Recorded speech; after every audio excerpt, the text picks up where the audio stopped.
जय गुरु जी संगत जी। गुरु जी के श्री चरणों में कोटि कोटि प्रणाम।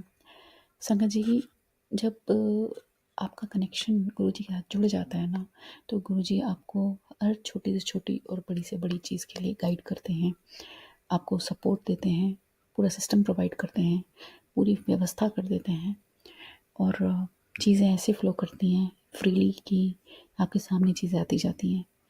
तो और ये भी बताते हैं वो कि कहाँ जाना है, क्या करना है, कैसे करना है, कब करना है, सब कुछ।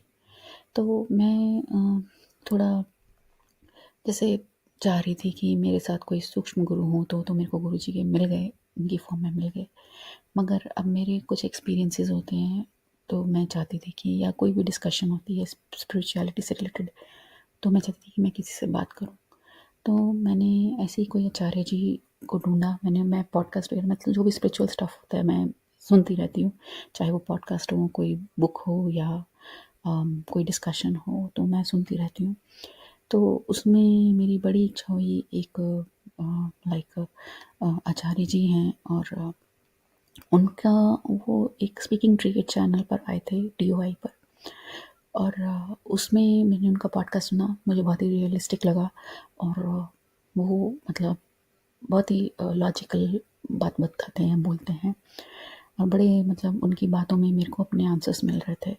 तो मैंने सोचा कि मैं इस बार इंडिया जाऊँगी तो मैं उनसे मिलूँगी। तो मेरे पास गुरु जी का मैसेज आता है कि तैनू कित्थे जाने की लोड़ नहीं है। तो शुरू में तो मुझे समझ में आ गया कि भाई आपका जो माइंड में सबसे ज़्यादा स्ट्रॉन्ग थॉट होता है ना, और कोई उसके रिप्लाई में आंसर आता है, तो आप समझ जाते हो कि टेलीपैथिकली कि ये आपके लिए आंसर है। मुझे समझ में आ गया था कि मेरे लिए आंसर है, बट वही है, हम मानव शरीर में हैं, मानते कहाँ हैं। मैंने जाने की इच्छा तो छोड़ दी, मगर मैं उनके पॉडकास्ट फिर भी सुनती थी क्योंकि मुझे बहुत अच्छे लगते थे।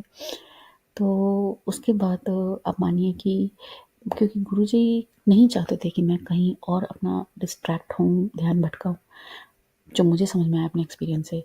तो उन्होंने मुझे उस पॉडकास्ट में, जब मैं बाद में ये इंसिडेंट्स होने के बाद में देखा मैंने, और ये सब बहुत जल्दी-जल्दी हुआ था, मतलब 1-2 हफ्ते के अंदर ही हो गया था ये सब। तो उन्होंने मुझे वो एक पॉडकास्ट सुनना है जो मैं सुन रही थी, और उसके बाद से मैंने फिर उनको कभी फॉलो नहीं किया।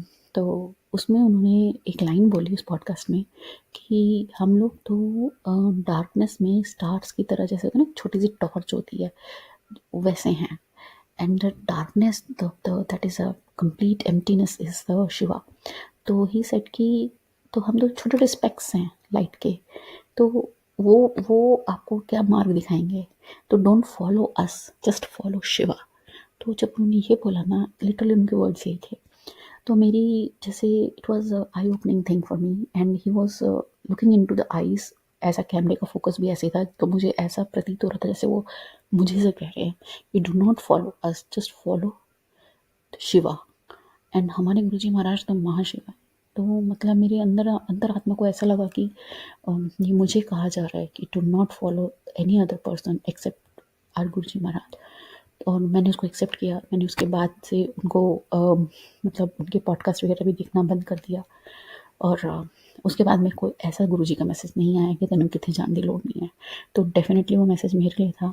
और अगर आपको कभी डाउट हो ना कि ये मैसेज आपके लिए है या नहीं है, तो गुरुजी आपको तब तक वो मैसेज देंगे डिफरेंट सोर्सेज के थ्रू जब तक आप उस पर काम नहीं कर लेते।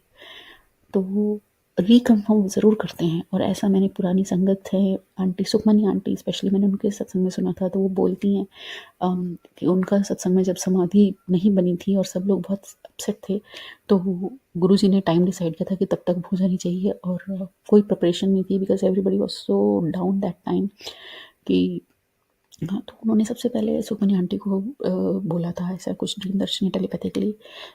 तो तब उनको लगा कि शायद ऐसे होगा, तो उन्होंने कहा कि गुरुजी, उन्होंने किसी से मिलने के लिए कहा था कि उसको पास जाके ऐसे करो, ऐसे जल्दी करना है। टाइम कम था बनाने की समाधि, और ज्योत भी जगानी थी।